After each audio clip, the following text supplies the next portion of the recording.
মঙলদৈত প্লাষ্টিক প্ৰদূষণ অন্ত পেলোৱাৰ বিশেষ কাৰ্যসূচী ভাৰতীয় ৰেড ক্ৰছ ছ'চাইটিৰ দৰং জিলা শাখাৰ উদ্যোগত উক্ত কাৰ্যসূচী ভাৰতীয় ৰেড ক্ৰছ ছ'চাইটিৰ দৰং জিলা শাখাৰ উদ্যোগত মঙলদৈত বাণিজ্য মহাবিদ্যালয়ৰ সহযোগত মহাবিদ্যালয়ৰ চৌহদত বিশ্ব পৰিৱেশ দিৱসৰ সৈতে সংগতি ৰাখি প্লাষ্টিক প্ৰদূষণ অন্ত পেলোৱাৰ বিশেষ কাৰ্যসূচী ৰূপায়ণ কৰে। প্ৰথমে গছপুলি ৰোপণ কাৰ্যসূচীৰ লগতে এখনি গৱেষণামূলক সভা অনুষ্ঠিত হয়। অনুষ্ঠানত সমল ব্যক্তি হিচাপে উপস্থিত থকা মঙলদৈ আইন মহাবিদ্যালয়ৰ সহকাৰী অধ্যাপক লুৎফুৰ জামানে ৰেড ক্ৰছ ছ'চাইটিৰ নীতিসমূহৰ ওপৰত এক আলোচনা দাঙি ধৰে।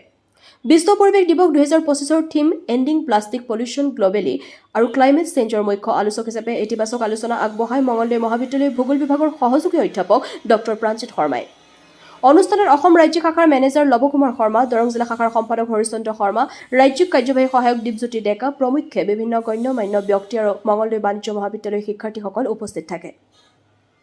অনুষ্ঠানত গছ ধ্বংসই পৃথিৱীত ধাৰণ কৰা এক ভয়াৱহ ৰূপ উপস্থাপন কৰাৰ লগতে কৃষি, অৰ্থনীতি, স্বাস্থ্য, জৈৱিক আৰু পাৰিপাৰ্শ্বিক ভাৰসাম্যতাৰ অতি ভয়াৱহ পৰিস্থিতিৰ বিষয়সমূহ সাৱলীল আলোচনা আগবঢ়োৱা মঙলদৈ মহাবিদ্যালয়ৰ ভূগোল বিভাগৰ সহযোগী অধ্যাপক ডক্টৰ প্ৰাঞ্জিত শৰ্মাই মঙলদৈত এটি প্লাষ্টিকৰ পুনঃ ব্যৱহাৰযোগ্য উদ্যোগ প্ৰতিষ্ঠাৰ বাবেও পৰামৰ্শ আগবঢ়ায়, যিয়ে পৰিৱেশ সংৰক্ষণৰ লগতে ব্যৱসায়িক দিশটো এক সম্ভাৱনা সৃষ্টি কৰিব পাৰে। মঙলদৈৰ পৰা মিৰ্জাহিল ইৰফানৰ প্ৰতিবেদন AIN লাইভ। বিশ্ব পৰিৱেশ দিৱস আমি 5 জুনৰ দিনা আমি উদযাপন কৰোঁ।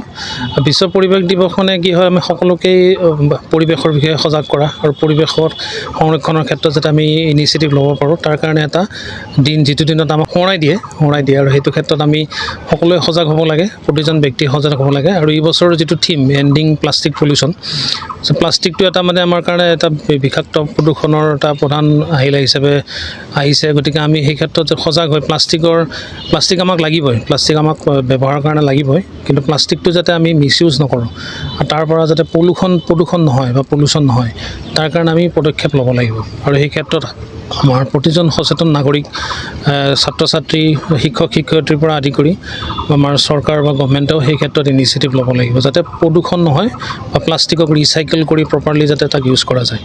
গতিকে সেই ক্ষেত্ৰত বিশ্ব পৰিৱেশ দিৱসৰ আজিৰ এই বছৰৰ থিমটোৰ লগতে সংগতি ৰাখি কৈছোঁ যে প্লাষ্টিকটো আমি ব্যৱহাৰ কৰিব লাগিব, কিন্তু প্লাষ্টিকটো ব্যৱহাৰৰ লগতে আমি যাতে প্ৰদূষণ নহয় আৰু প্ৰদূষণ মিছ ইউজ নহয়, তাৰ কাৰণে ব্যৱস্থা লোৱাটো আমাৰ অতিকে গুৰুত্বপূৰ্ণ। আৰু এতিয়াই যদি আমি সেই গুৰুত্বটো নুবুজি আমি যদি যধে-মধে ব্যৱহাৰ কৰি থাকোঁ, ভৱিষ্যত প্ৰজন্মৰ কাৰণে বিভিন্ন ধৰণৰ বিপদ আহিব আৰু অলৰেডি বিপদ আমি দেখিবলৈ পাইছোঁ। ভয়াৱহ পৰিৱৰ্তন মানে আমি এতিয়া যিটো আমি পলিথিন ব্যৱহাৰ কৰোঁ, পলিথিনটো আমাৰ একচুৱেলি আমি আগতে সৰু থাকোঁতে মোৰ মনত আছে, আমি বজাৰত যাওঁতে আমি মোনা লৈ গৈছিলোঁ, কিন্তু আমি আজিকালি পলিথিন লৈ আহোঁ মেক্সিমাম।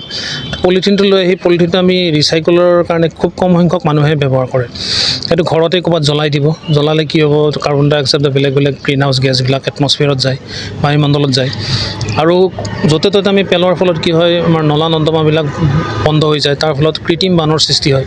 গুৱাহাটীত আমাৰ যিটো এতিয়া বানপানী হয়, তাৰ প্ৰধান কাৰণ হ'ল আমাৰ প্লাষ্টিক, যিটো প্লাষ্টিকৰ বটলেই হওক বা পলিথিনেই হওক।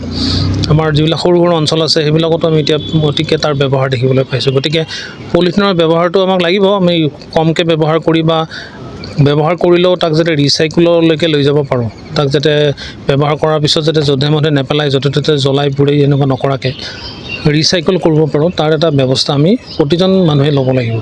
আৰু মানুহে সচেতন নহ'লে কিন্তু অকল চৰকাৰে এই কাম কৰিব নোৱাৰে, প্ৰতিজন মানুহে সচেতন হ'লেহে এই ক্ষেত্ৰত মানে এটা ভাল ফল আমি দেখিবলৈ পাম।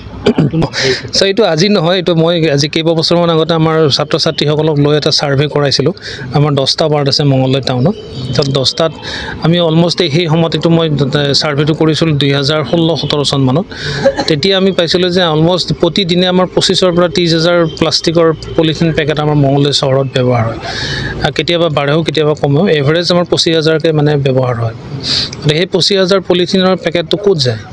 মানুহেতো ঘৰত লৈ যায় ক'ত পেলায়? সেইটো হয় নিজৰ ঘৰতে ডাম্পিং কৰি থৈ দিয়ে, খুব কম সংখ্যক মানুহে এইটো ৰিচাইকেলৰ পিনে পেলাই দিয়ে, ৰিচাইকেল কৰে।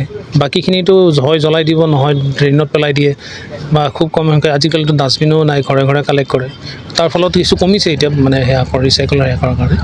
কিন্তু সেই ক্ষেত্ৰত আমি এইটো এটা গুৰুত্বপূৰ্ণ মানে দিশ হ'ব, যদি মঙলদৈ চহৰত আমি প্লাষ্টিকৰ ৰিচাইকেল প্লেণ্ট এটা বহাব পাৰোঁ, টাউনখনৰ মিউনিচিপালিটিয়ে হওক বা টাউনৰ ওচৰে পাঁজৰে, ইয়াৰ পৰা প্লাষ্টিকখিনি কালেক্ট কৰি বা পলিথিনখিনি কালেক্ট কৰি ৰিচাইকেল কৰি তাৰ পৰা বিভিন্ন সামগ্ৰী যাতে মঙলদৈ টাউনত চহৰতে ঘৰতেই প্ৰস্তুত কৰিব পাৰি তেনেকুৱা হ'লে সেইটো এটা বিজনেছো হ'ল ধুনীয়া লগতে সেইটো এটা চহৰখনৰ কাৰণেও উপযোগী হ'ব এইটো এটা আজি বিশ্ব পৰিৱেশ দিৱস উপলক্ষে মঙলদৈ কমাৰ্চ কলেজ আৰু Indian red cross society Darrang district শাখাৰ উদ্যোগত মঙলদৈ বাণিজ্য মহাবিদ্যালয়ত বিশ্ব পৰিৱেশ দিৱসটো সুন্দৰভাৱে উদযাপন কৰা হয় এই উপলক্ষে বৃক্ষৰোপণৰ উপৰিও ক্লাইমেট চেঞ্জ প্লাষ্টিক ব্যৱহাৰৰ ক্ষেত্ৰত যিটো পলিউশ্যন হয় সেই বিষয়ে ছাত্ৰ ছাত্ৰীসকলৰ মাজত সুন্দৰভাৱে সজাগতা জনোৱা হয় আৰু অসমৰ ব্যক্তিসকলে খুব সুন্দৰভাৱে আমাৰ ছাত্ৰ ছাত্ৰীসকলক এই বিশ্ব পৰিৱেশ দিৱস বিষয়ে সুন্দৰভাৱে বুজাই দিয়ে ছাত্ৰ ছাত্ৰী গতিকে আজি এই অনুষ্ঠানটি খুব সুন্দৰভাৱে হৈ গৈছে আৰু মঙলদৈ বাণিজ্য মহাবিদ্যালয়ক আশ্বাস দিয়া হৈছে যে তেওঁলোকে আমাক প্ৰতিশ্ৰুতি দিছে যে ইউথ ৰেড ক্ৰছ ইউনিট এটা ওপেন কৰাৰ কথা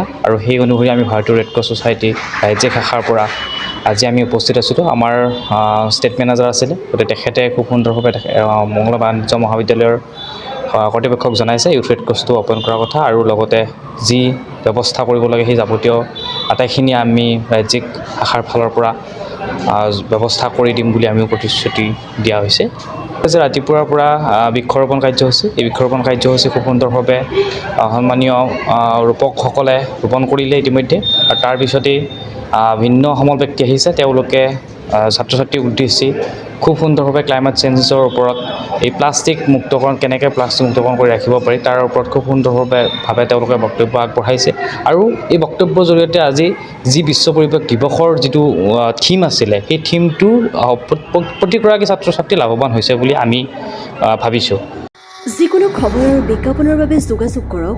7896121996 লগতে 7002537271